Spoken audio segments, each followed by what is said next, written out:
السلام علیکم ناظرین، میں ایسی شخصیت کے ساتھ موجود ہوں جن کا تعلق متحدہ قومی موومنٹ سے ہے، اور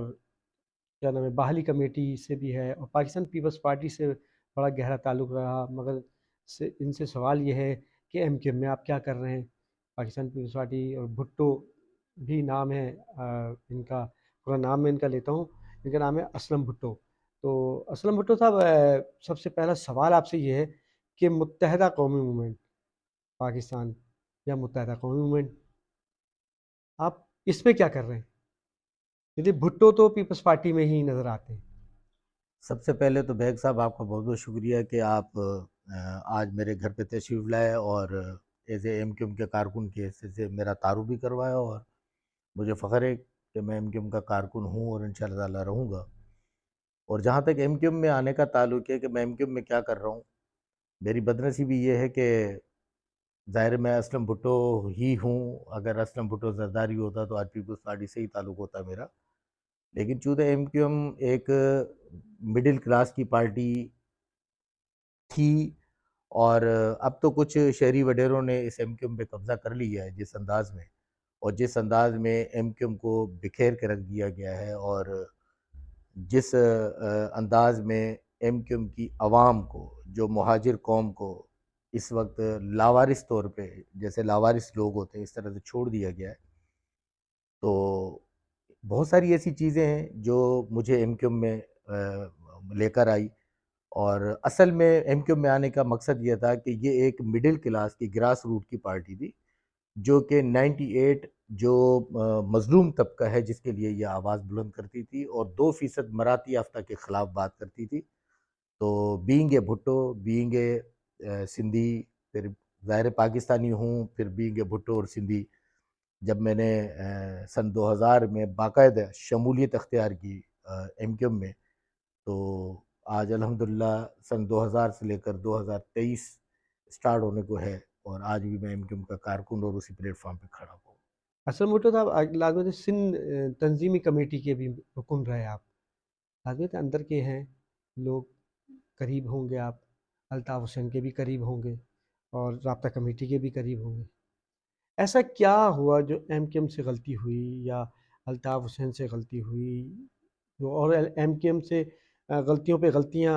کون سی ایسی ہوئیں جو ان کے اوپر آپریشن پہ آپریشن ہوتے چلے گئے؟ پہلا تو سوال لازمی صاحب، آپ کافی عرصے سے، اور میں بھی پوچھوں گا بھی کتنے عرصے سے آپ ایم کیو ایم کے اندر ہیں، یا خود آپ بتائیں گے، تو ایسی کیا غلطی ہوئی جو اسٹیبلشمنٹ اس سے خوش نہیں ہے؟ بیگ صاحب، سب سے مسئلہ یہ ہے کہ جہاں تک اسٹیبلشمنٹ کا تعلق ہے، چلیں جو باہر کے دشمن ہوتے ہیں وہ تو اپنے طاق میں ہوتے ہیں، کسی طریقے سے پارٹی کے رہنماؤں کو نقصان پہنچانے کی ایک سازش رچی جاتی ہے،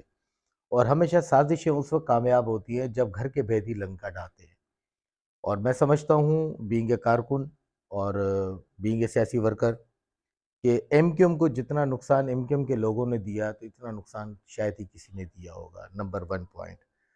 نمبر 2 پوائنٹ یہ کہ ایم کیو ایم چونکہ اس کی پرواز کو کیسے روکا گیا، کیوں روکا گیا، اس کی بنیادی وجہ یہ تھی کہ یہ ہر ایک سیاسی لیڈر کا، ہر ایک انسان کا یہ فرض بنتا ہے کہ وہ پہلے اپنے گھر کو مضبوط کرے، پھر اپنی گلی کو مضبوط کرے، پھر اپنے اس علاقے کو مضبوط کرے، پھر اپنے شہر کو، پھر صوبے کو، پھر ملک کو مضبوط کرے، اور اپنی آواز کو بلند کرتے جائیں۔ تو بانی اور قائد جو تھے، ظاہر الطاف حسین صاحب، انہوں نے پہلے اپنے گھر کو مضبوط کیا۔ گھر کو مضبوط کرنے سے مراد یہ ہے کہ ایک مہاجر قوم کو ایک پلیٹ فارم دیا۔ 79 میں جب اے پی ایم ایس او کی بنیاد ڈالی تھی، اور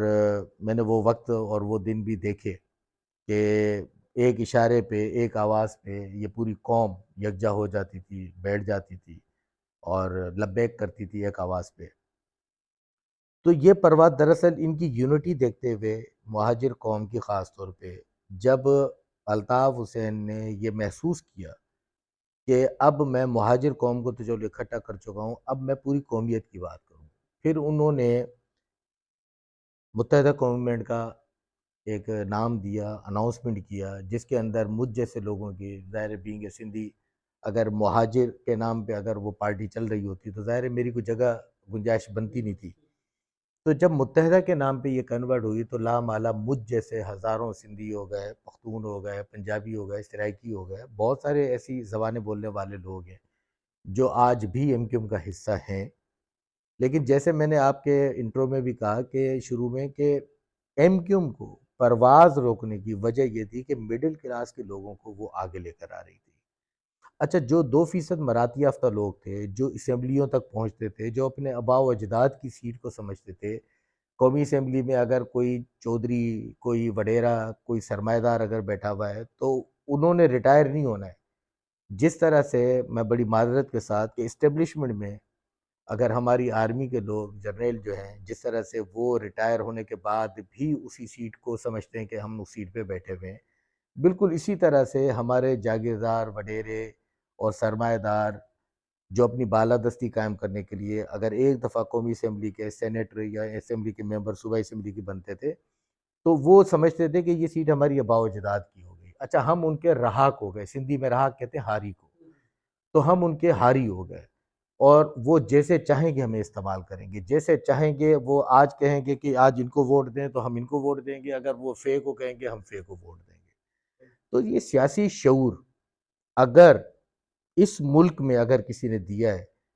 تو وہ شہید ذوالفقار علی بھٹو کے بعد اگر کسی نے اگر دیا ہے سیاسی شعور تو وہ الطاف حسین نے دیا ہے کہ مڈل کلاس کے لوگوں کو لے کر آنا، اس غریب لوگوں کو بیچ میں لانا، نوجوان نسل کو، پڑھے لکھے لوگوں کو آگے لے کر آنا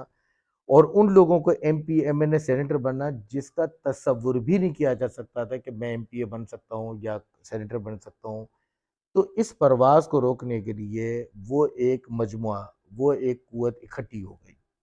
اور سب سے پہلے جو پاکستان کو اصل میں جو اس وقت نقصانات ہو رہے ہیں اس میں ہم لوگ خود ملوث ہیں، ہم لوگ خود انوالو ہیں اس کے اندر. میں یہ سمجھتا ہوں کہ ہم 22 کروڑ عوام تھے. ہم مجرم اس لیے میں کہہ رہا ہوں کہ ایک ایوان ہوتا ہے 300 افراد پر مشتمل، یا اسٹیبلشمنٹ کے لوگ یا بیوروکریسی سب کو بھی ملائیں گے تو وہ 1 لاکھ بھی نہیں بنیں گے. 50,000 اچھا اگر چلو 50,000 بھی بنتے تو اس کا مطلب یہ ہوا کہ وہ 50,000 یا 300 لوگ اتنے حاوی ہو گئے کہ 22 کروڑ عوام کو لوٹ کے چلے گئے. تو لہٰذا یہ چیزیں ایسی ہیں کہ جس کی وجہ سے میں سوچ بوجھ کر کے میں نے عملی طور پہ ایم کیو ایم میں نے قدم رکھا اور میں نے بہت کام کیا اور ان ہاتھوں سے میں نے پورے سندھ میں 22 ڈسٹرکٹ ہم نے بنائے کیونکہ میں سندھ تنظیمی کمیٹی کا رکن بھی تھا جب ہم 90 پہ ہوا کرتے تھے. اور ظاہر ہے جب 22 اگست کا حادثہ ہوا، بلکہ ہوا نہیں کرایا گیا، تو اس کے بعد جو ہے پھر ظاہر ہے ایم کیو ایم پاکستان میں ہم کام کرنے لگے اور اسٹل آج تک ہم کام کر رہے ہیں. پھر ظاہر ہے جس طرح سے بانی اور قائد کو مائنس کیا گیا، دودھ میں سے مکھی کی طرح نکال دیا گیا، بالکل اسی طرح سے ڈاکٹر فاروق ستار کو بھی اسی طرح سے دودھ میں سے مکھی کر کے نکال دیا گیا اور لامحالہ اس کے لیے جنگ لڑ رہے ہیں بیٹھ کے اور انشاءاللہ تعالیٰ جیت ہمیشہ عوام کی ہوگی. اچھا، آپ نے کہا کہ الطاف حسین کو نکال دیا گیا. نکالنے والے عناصر اندر کے تھے یا باہر کے تھے؟ پہلے تو یہ پتہ ہو جانا چاہیے. لازمی تھے ہم انٹرویو کرتے ہیں، لوگوں کے پاس جاتے ہیں اور ان سے پوچھتے ہیں تو بس وہ کہتے ہیں یار بانی ہیں ہمارے. پہلے قائد تحریک جناب الطاف حسین صاحب کہا جاتا تھا، اب کہتے ہیں بانی قائد. تو اس طریقے کی باتیں جو ہیں گول مول کی جا رہی ہیں. تو لازمی ہے آپ تو گول مول بات کرتے بھی نہیں ہیں اور کھری بات کرتے، اس لیے آپ کے پاس حاضر بھی ہوئے. تو اسلم بھٹو صاحب یہ بتائیے کہ یہ لوگ کون تھے؟ باہر کے لوگ تھے جنہوں نے ان کو باہر کیا، یا پھر یہ اندر کے جو ان کے لوگ ہیں وہ اپنے کاروبار اور اپنی چیزوں کو بچانا چاہتے تھے؟ یہ وہ لوگ تھے یا پھر؟ دیکھیں، میں سمجھتا ہوں کہ یہ میرا گھر ہے جس میں آج آپ بیٹھے ہوئے ہیں. اگر اس گھر کو نقصان 4 دیواری کے اندر اگر میں اور میرے بچے اگر مخلص ہوں گے تو اس گھر کو کوئی نقصان نہیں پہنچا سکتا. اگر میرے گھر کے افراد میں سے کوئی اگر بی جمالو کا کردار ادا کرے گا، میر جعفر کا کردار ادا کرے گا تو لا مالا میرے گھر کو نقصان ہوگا. تو الطاف حسین کے ساتھ یہ ہوا کہ ایم کیو ایم کی 4 دیواری کے اندر، پارٹی کی 4 دیواری کے اندر میں سمجھتا ہوں کہ کبھی بھی باہر کا دشمن کبھی بھی حاوی نہیں ہو سکتا جب تک کہ ان کے گھر کا کوئی آدمی ملوث نہ ہو. جیسے میں کہتا ہوں کہ 22 اگست ہوئی نہیں تھی، کرائی گئی تھی، میں آج بھی اس بات پہ قائم ہوں کہ 22 اگست کو یہ ایک پورا پلان تھا. جس طرح سے کچھ لوگوں کا پلان تھا، آپ کو یاد ہوگا جب 92 کا آپریشن مسلط کیا گیا تھا تو اس وقت بھی تو کہا گیا تھا نا کہ جنا پور کے نقشے ملے ہیں، اور اس میں ہزاروں ساتھیوں کو شہید کر دیا گیا اور لاپتہ کر دیا گیا، اور آج بھی گم ہیں وہ، اور بے گناہ جیلوں میں سزائیں بھگت رہے ہیں بیٹھے ہوئے۔ تو پھر اللہ تعالیٰ کی طرف سے بھی ایک پہیہ چلتا ہے نا، ایک مکافات عمل چلتا ہے، وہ سسٹم ایک چلا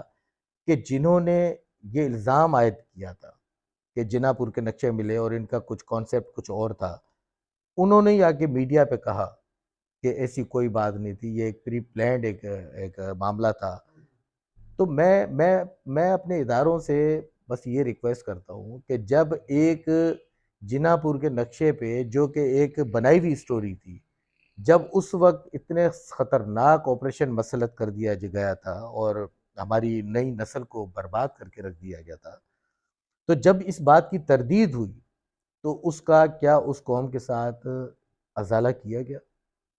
میرا یہ سوال اٹھتا ہے، اور میں یہ بینگ پاکستانی پوچھنے کا حق رکھتا ہوں کہ جب اس جھوٹ کا پردہ اٹھا تو کم از کم اس کا ازالہ ہونا چاہیے تھا، وہ ازالہ بھی نہیں ہوا۔ ہمارے نوجوان ساتھی، پڑھے لکھے لوگ جن کو گمنامی کی زندگی گزارنے پہ مجبور کیا گیا، جو مار دیا گیا، مختلف جگہوں پہ شہید کر دیا گیا، مرگلا کی پہاڑیوں میں آج بھی وہ دفن ہے وہاں پہ، یا دیگر جگہوں پہ دفن ہے، اور یہ عمل قدرت کی طرف سے ہوتا ہے۔ قدرت کی طرف سے یہ ہوتا ہے، میں یہ سمجھتا ہوں جیسے ایک ڈکٹیٹر تھے ضیاء الحق کی جب موت ہوتی ہے تو آپ نے دیکھا کہ لاکھوں لوگ اکٹھے ہو کے ان کی تدفین ہوتی ہے، اور ایک مجرم جو اس قوم کا مجرم کہتے تھے، کون کہتی تھی؟ اسٹیبلشمنٹ کہتی تھی، ذوالفقار علی بھٹو کو۔ شہید ذوالفقار علی بھٹو کو جب شہید کیا جاتا ہے پنڈی میں، اور جب رات کی تاریکی میں اس کو لے کر آگے گڑھی خدا بخش میں دفن کیا جاتا ہے، تو مخصوص 13-14 افراد ہوتے ہیں، 17 افراد ہوتے ہیں اس کو دفن کرنے کے لیے، لیکن تاریخ نے یہ ثابت کر دیا کہ آج لاکھوں لوگوں نے جو اکٹھے ہو کے ضیاء الحق کی تدفین کی تھی، آج ان کے مزار پہ یا ان کی برسی پہ کتنے لوگ ہوتے ہیں، اور 4 اپریل کو جب شہید بھٹو کی جب برسی ہوتی ہے تو اس کے مزار پہ کتنے لوگ ہوتے ہیں۔ تو اس کا مطلب یہ ہوا کہ یہ سبق ہے، یہ ہمیں لینے چاہیے کہ آپ جس چیز کو جتنا زبردستی آپ دفن کرنے کی کوشش کریں گے، جتنا اس پہ وزن ڈالنے کی کوشش کریں گے، وہ زیادہ تیزی کے ساتھ ابھرتی ہے۔ تو بالکل اسی طرح سے میں سمجھتا ہوں کہ الطاف حسین پہ جو پابندی عائد کی گئی، اور پابندی کہاں سے عائد کی گئی؟ لاہور ہائی کورٹ سے۔ کبھی آپ نے یہ سنا کہ سندھ کے، پنجاب کے کسی لیڈر پہ سندھ ہائی کورٹ نے کبھی پابندی ڈالی ہو؟ کبھی نہیں سنا ہوگا آپ نے۔ کبھی آپ نے سنا کہ اگر ایم کیو ایم کا، اگر ہمارا کارکن جو ہے، ساتھی جو ہے، اگر وہ گھروں پہ ایک چوکنگ کرتے ہوئے یا ایک بینر لگاتے ہوئے اٹھ جاتا ہے اور اس کا پتہ بھی نہیں چلتا 90 دن، اور ان کو گمنام کر دیا جاتا ہے، ان کی مائیں، بہنیں، اس کے باپ، ان کے بھائی مختلف تھانوں پہ چکر کاٹتے رہتے ہیں، ان کی ملاقاتیں نہیں کرائی جاتی، اور جب میں یہ دیکھتا ہوں کہ شہباز گل ٹائپ کے لوگ یا پی ٹی آئی کے لوگ، پنجاب سے تعلق رکھنے والے لوگوں کو جب اٹھایا جاتا ہے، تو ہمارے ادارے یہ کہتے ہوئے نہیں تھکتے کہ جی ہم نے کوئی تشدد نہیں کیا، وہ یہ باور کرانا چاہتے ہیں کہ ہم پہ یہ الزام تراشی کی جا رہی ہے، ہم نے کوئی تشدد نہیں۔ ان کی پھر کورٹیں رات کو بھی کھلتی ہیں، پھر ان کے لیے فیصلے بھی آتے ہیں، ان کے گناہ معاف بھی ہو جاتے ہیں۔ ٹھیک ہے، اگر الطاف حسین نے وہ کام کیا تھا 22 اگست کو، جو یہاں سے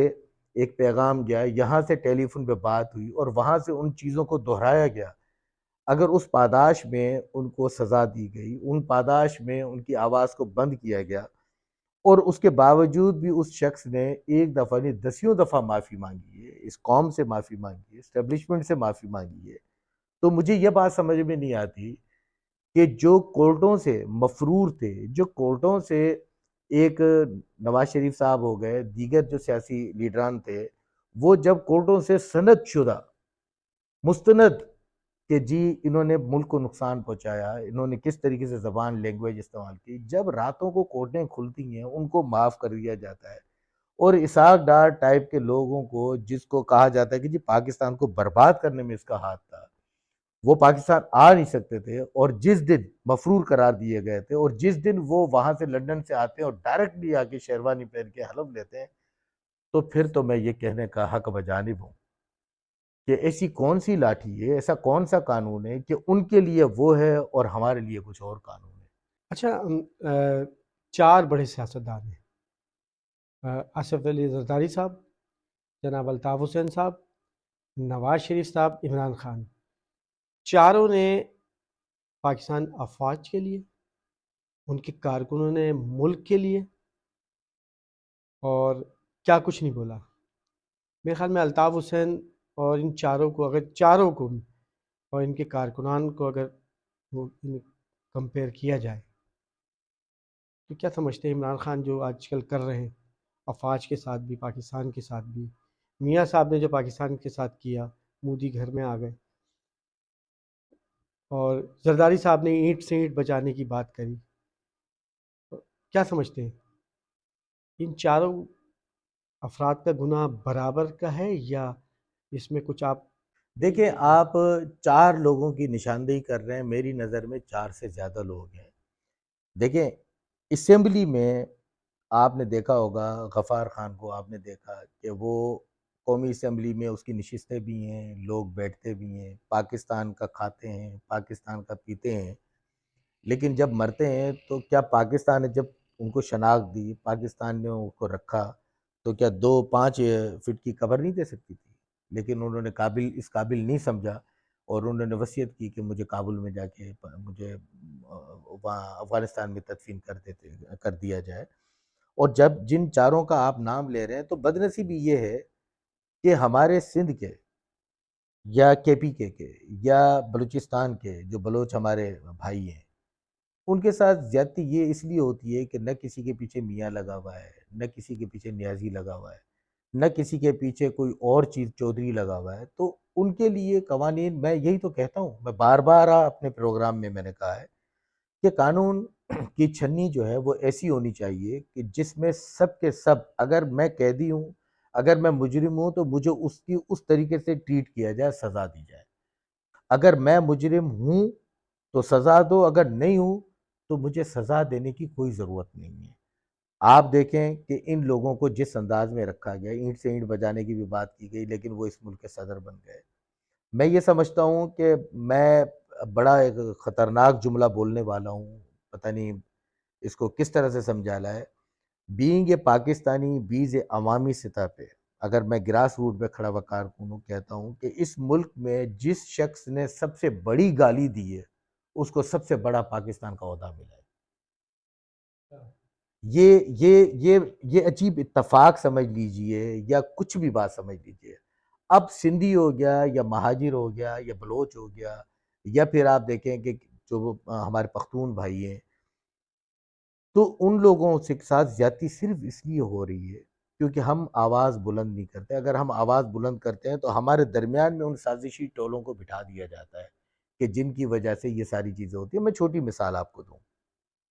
مثال کے طور پہ شہباز گل نے کیا کچھ نہیں کہا اداروں کے لیے، عمران خان نے کیا کچھ نہیں کہا اداروں کے لیے، آج باجوہ صاحب کے لیے کیا کچھ نہیں کہتے۔ میں کہتا ہوں بینگ اے پاکستانی کہ میرے اگر بارڈر پہ نوجوان، میرے بارڈر کے سپاہی اگر رات کو جاگتے ہیں تو میں ملک میں سکون سے سوتا ہوں، تو ان کی شہادتوں کو مجھے اہمیت دینی چاہیے، ان کی قربانیوں کو مجھے اہمیت دینی چاہیے۔ میں اداروں کو خراب نہیں کہہ سکتا، ادارے میں موجود کچھ لوگوں کو تو خراب کہا جا سکتا ہے، جیسے میں ٹوٹل سیاستدانوں کو خراب نہیں کہہ سکتا، سیاست میں کرنے والے کچھ لوگوں کو تو خراب کہا جا سکتا ہے۔ تو اسی طرح سے ہمیں برابری کی بنیاد پہ بات کرنی چاہیے کہ جب ان لوگوں کو معافیاں دی جا سکتی ہیں تو الطاف حسین کو کیوں نہیں دی جا سکتی؟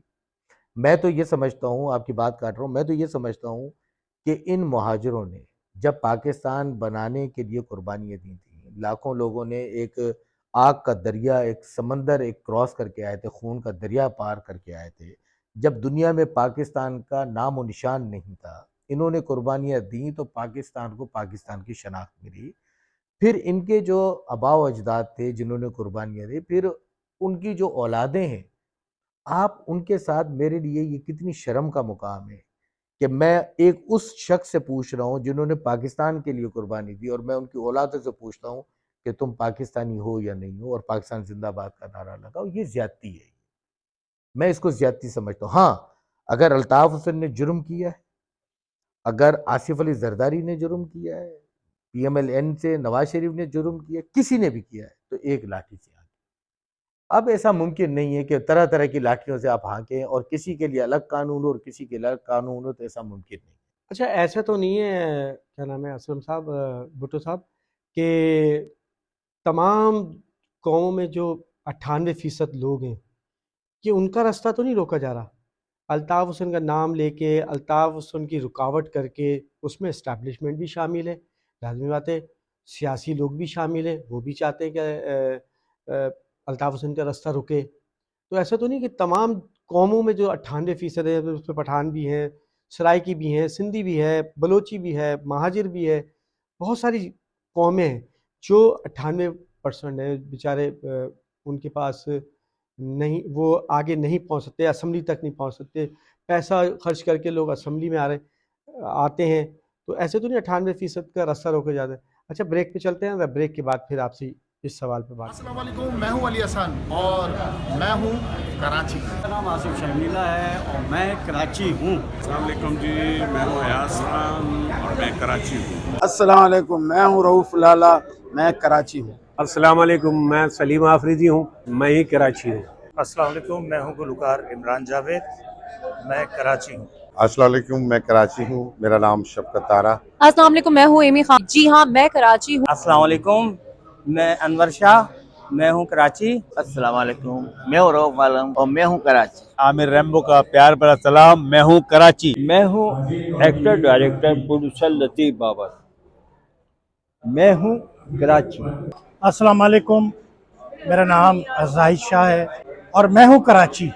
السلام علیکم جی، میرا نام ہے دانش اور میں ہوں کراچی۔ السلام علیکم،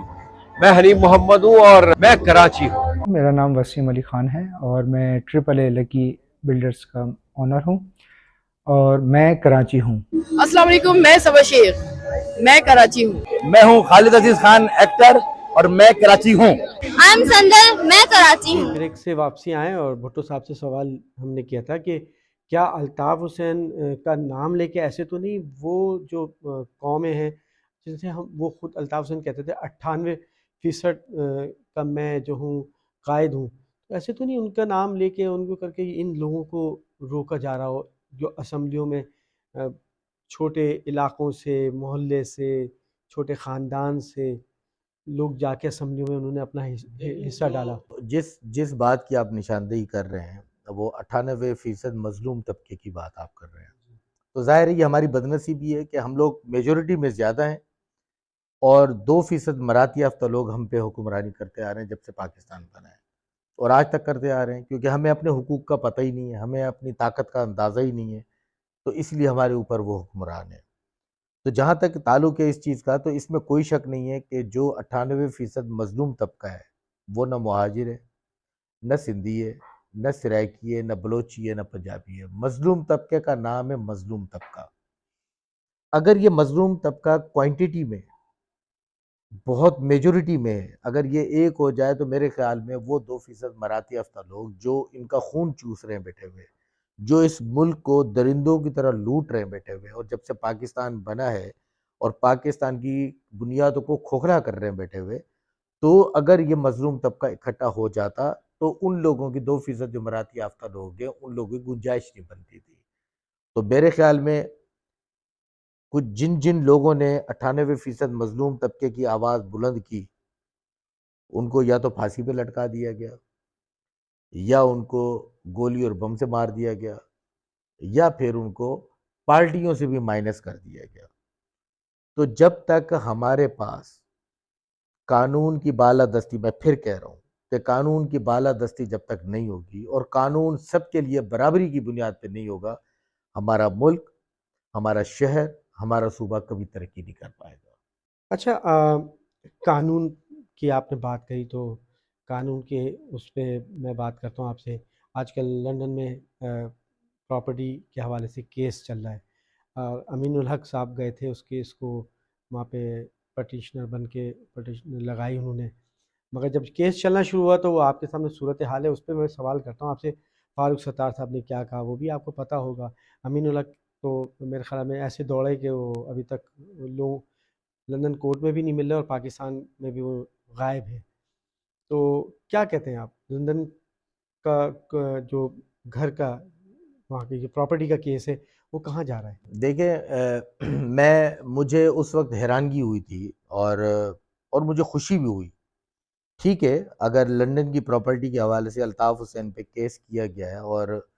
کس شخص نے کیس کیا جس کی کوئی وجود نہیں تھا، جن کی خود کوئی حیثیت نہیں تھی، اور ان پہ کیس کیا جنہوں نے ان کی حیثیت بنائی، جن کا وجود بنایا، مضبوط کیا. اور ظاہر ہے امین الحق صاحب کی جن کی آپ بات کر رہے ہیں،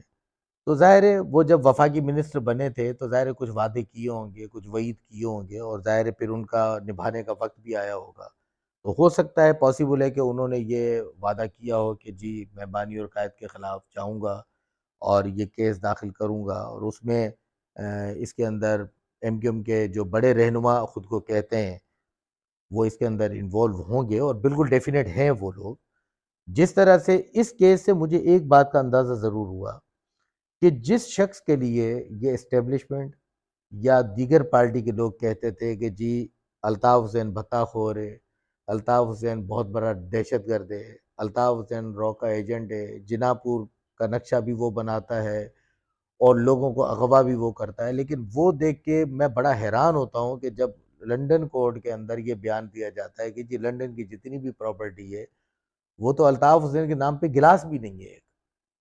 تو ایسا کیسا ممکن ہے کہ پاکستان کی بڑے بڑے سیاستدانوں کے اربوں خربوں روپے کی پراپرٹیز نکلی ہوئی ہیں، جن کی دبئی میں، جن کی یو کے میں، جن کی امریکہ میں، مڈل ایسٹ میں کیا کیا چیزیں رکھی ہوئی ہیں، یہ سب جانتے ہیں لوگ، لیکن بات کرنے والا کوئی نہیں ہے. تو میں سمجھتا ہوں کہ لنڈن کی پراپرٹی جیسے کہا گیا ہے کہ جی یہ عوام کی یہ امانت ہے اور یہ ان لوگوں کی امانت ہے شہداؤں کی،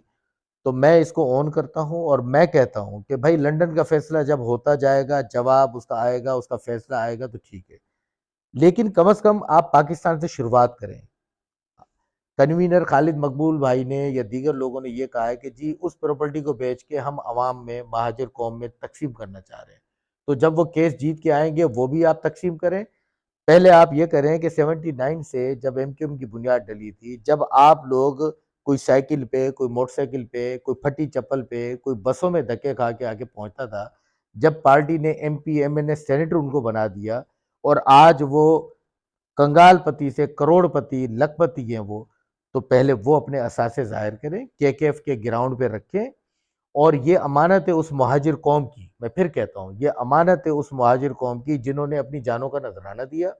جو اسیر ہیں، جو لاپتہ ہیں، جو شہید ہیں. یہ ان کی قربانیوں کا مثر ہے کہ آج انہوں نے آپ کو ووٹ بھی دیا، آپ کو ٹائم بھی دیا اور آپ کو وہ نام بھی دیا. تو آپ یہ پراپرٹی بیچیں، شروعات کریں،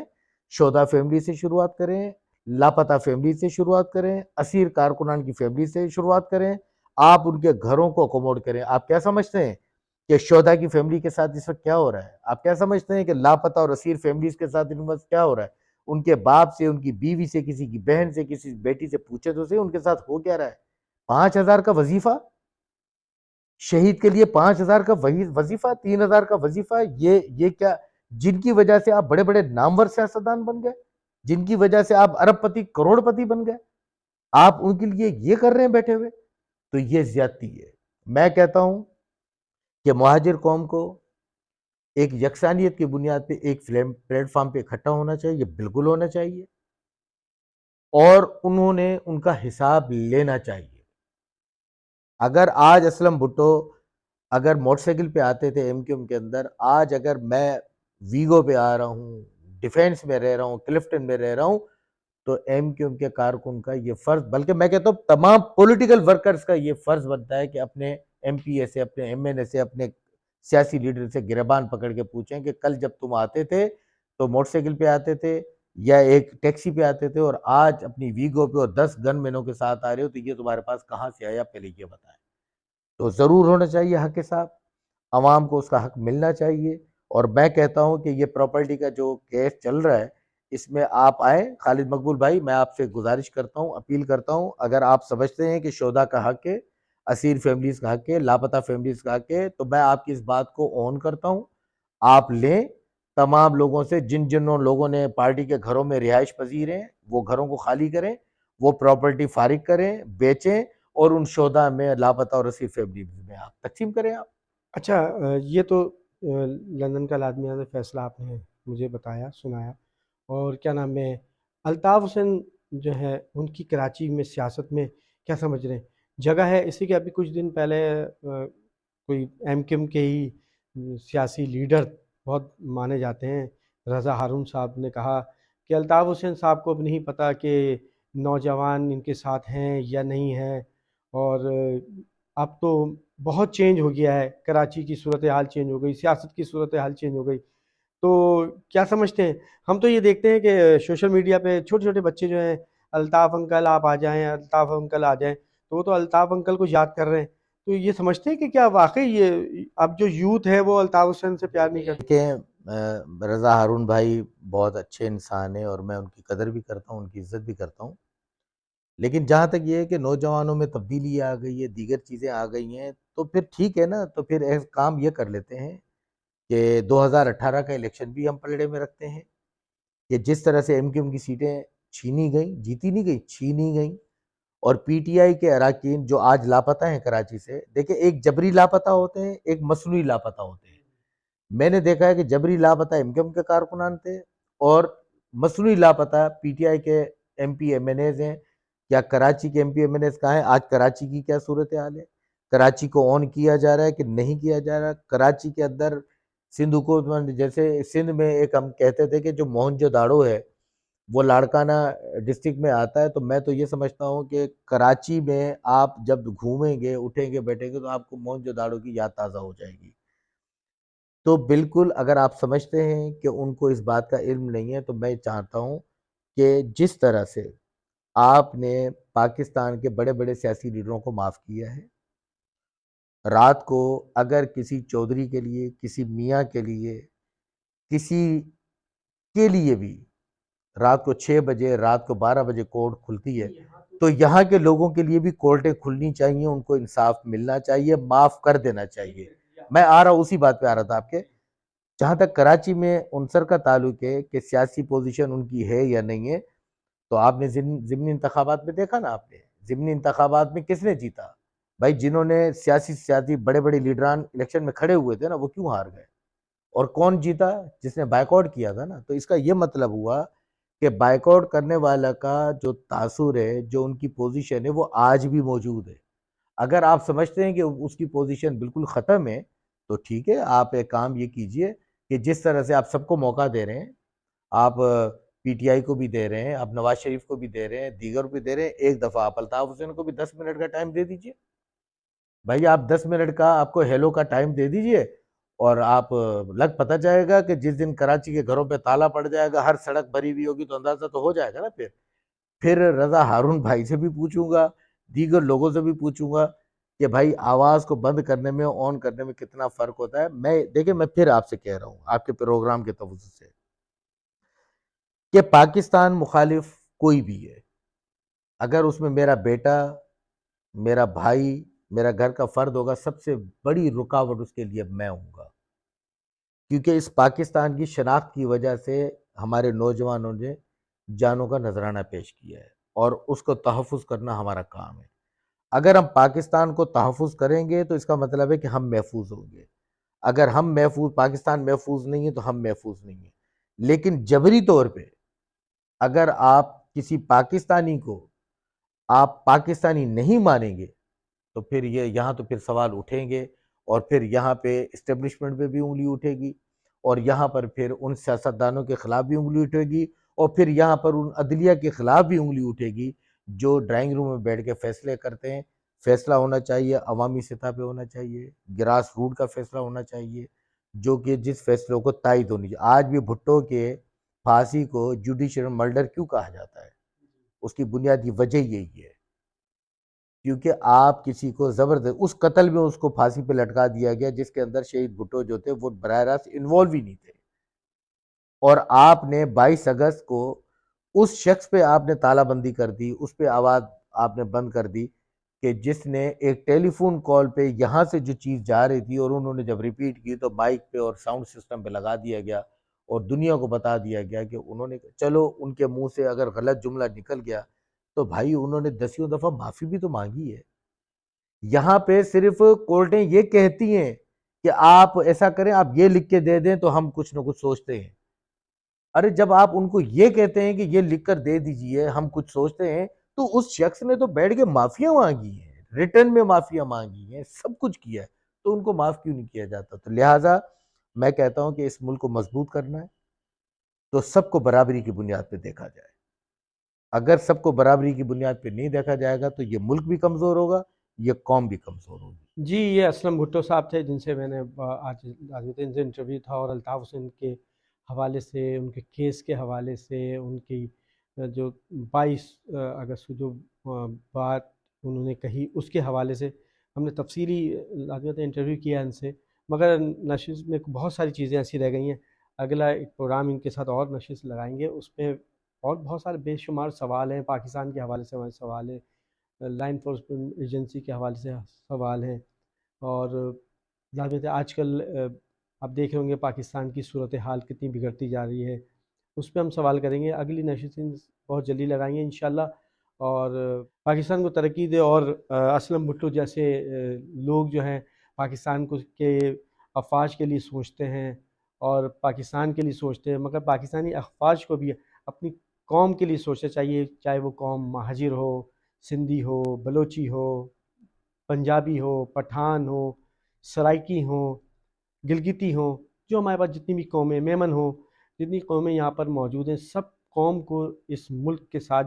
جوڑنے کی کوشش کریں. جیسے فوج ابھی کہتی ہے کہ ہمارا سیاست سے کوئی تعلق نہیں، سیاست جو ہے وہ سیاسی لوگوں کو کرنے دی جائے، نیوٹرل رہ کے نیوٹرل فیصلے کریں، ملک بھی ترقی کرے گا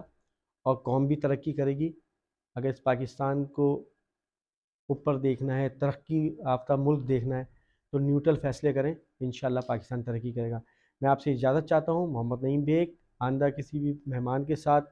حاضر ہوں گا. اللہ حافظ.